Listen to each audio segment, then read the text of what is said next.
Well, I remember how it felt when the Sun News Network shut down, the sense of loss for an amazing project.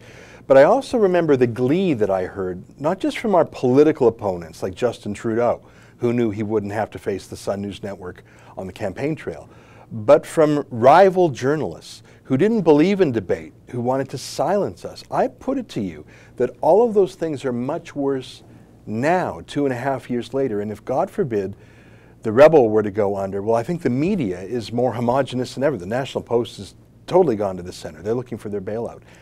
And where are the real opponents to Justin Trudeau, in my view? I think all the Conservatives are trying to hug the center.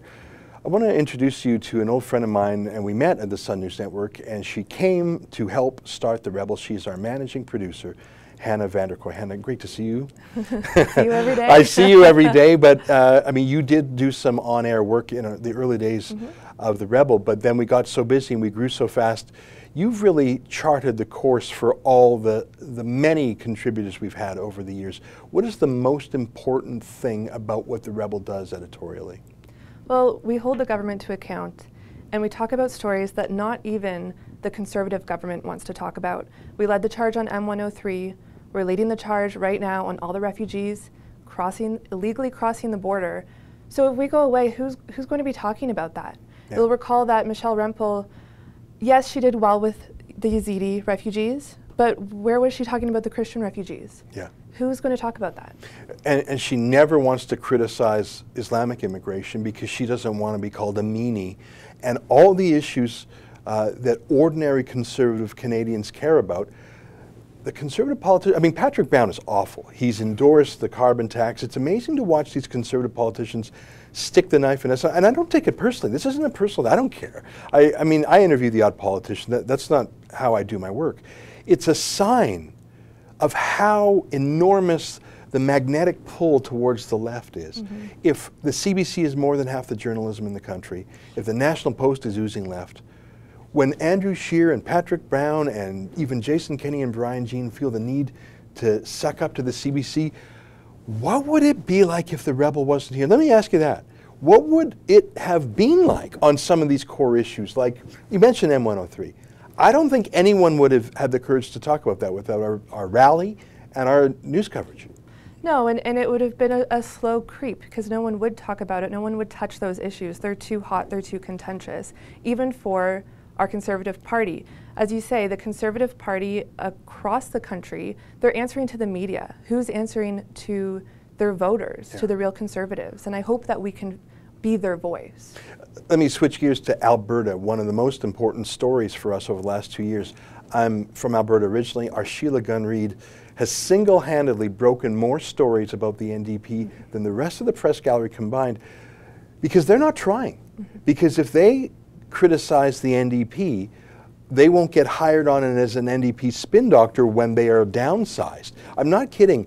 Journalist after journalist from the CBC, from the Post-Media newspapers, from radio, when they're let go in the massive layoffs in the industry, they immediately go to work for Rachel Notley. So it's like they're working on their resumes when they're writing, oh, and Rachel Notley did this. Like, none of them have followed up on Sheila's blockbuster story that Rachel Notley canceled all the water bomber contracts just days before the wildfire.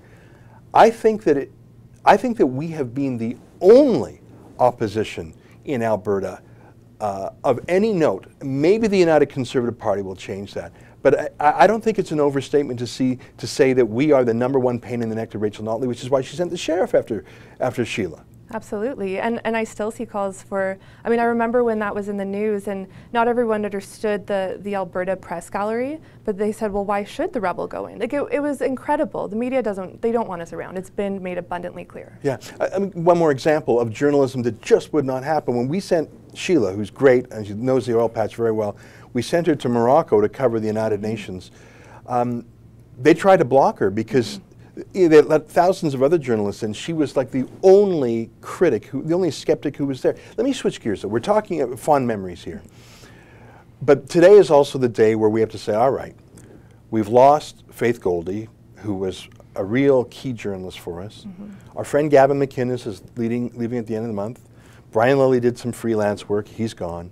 A couple of other freelancers who work for Post Media, they're banned from working with. So we've got some gaps to fill. That's sad in a way, because I like those names, but it's actually a pretty neat opportunity to bring forth a new team to follow these basic journalistic precepts. Tell the other side of the story and be fearless. Tell me about some of your thinking. You're the boss for hiring, no pressure. Yeah. What kind of people, what kind of shows, what kind of ideas are you thinking about? Well, I think we have a void with Gavin leaving, talking about U.S. politics and issues. That's big right now, obviously, with Trump as president. But we also have a void here in Canada talking about federal government issues. But we're also expanding, as we very excitedly talk about Australia and the UK, and those are such important places because the UK, it doesn't have free speech. And so we need to go in there and we need to sort of challenge that and push that boundary carefully. And Australia is going down the same path, and so it's interesting because Canada, UK, and Australia, they all have these similarities, these similar themes, and we want to grow there as well because I think it's just as important. But we want a range of voices as well. I think, you know, the libertarian voice is a very important one. We have a lot of different ideas, and we're going to make a lot of announcements soon about new shows that we're working on. I can't announce them quite yet, but yeah, we're looking for some people, and we're going to expand for sure. Yeah, I was pitching a show to someone, I won't say their name until we sign the deal. It's a debate show. And really, when was the last time we had a debate in Canada? I watch those CBC panels like once a year when I have to. They're not debates. They're four people saying the same thing. The Liberal is in the center. The Red Tory says, yes, I agree. And the NDP says, I agree, but more. And the CBC, like, it's total unanimity. I think there's no debate left on campus anymore, no debate on so-called pundits panels. You're not allowed to talk about the key issues of the day. If you talk about Islam, you're a racist. Even if you're a Muslim yourself. Yeah. Salim Mansour, Raheel Raza, some of our favorite people are called racist. They're Muslim themselves because white liberals say you can't talk about that. So I want to have some debates here. I want to have some funny people. I want to have young people. We've done a great job over the last 2 years, if I may say so, in finding talent that no one else really knew about. And I think we can do that again. I think this is a country that there's a disconnect between the official people and normal people. I mean, Sheila, to me, is the perfect example of that. My view is get new talent, but we need a managing editor. Tell our viewers who might not know what that means, what a managing editor, you're the VP and our managing producer, so you're like the head of all content. What would a managing editor do to make sure we don't get into a pickle like Faith did in Charlottesville, or let's say 1 in 100 of our videos that goes up and that makes me say, what would a managing editor do? Oh, they would scrutinize every single script, every single pitch, make sure that it's not only got the right tone, but also the right facts.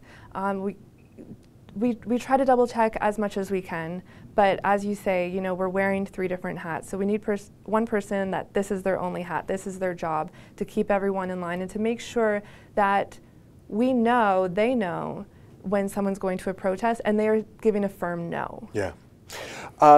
You were there that day when we started the Rebel in my living room. 8 of us, it was sort of crazy. Here we are 2.5 years later, more than 800,000 YouTube subscribers, millions of views a month. I think we've checked a lot of the boxes that we could only dream of, but I don't think we grew the management side fast enough. Do you think we can pull out of this? Part of me thinks it's just been a media fake crisis, but part of it was real, and I want to acknowledge that. Are you optimistic that we can get to the next level here? Yeah, I think we can get out of this, but more importantly, as you're saying, we can learn from this. And I think that's exactly the points that you're making, that let's just not move on, but let's say, okay, what are our shortcomings, and let's fix that. Yeah. And let's be better than ever. Yeah, I think so too. Hannah, I'm so proud of the journalistic work you've done behind the scenes. We've got an amazing team, and it's the behind the scenes people I felt the saddest about, that they had to feel the negativity that was really focused on me and to an extent Faith. So thank you for standing with us. You stand with the Rebel. Folks, if you stand with the Rebel, this is the time to let us know, because they want to kill us. Don't let them kill us. We have too much work to do. We got to tell the other side of the story. We got to be fearless. Hey, if you like that, sign up for my show every day. Click on the screen to subscribe.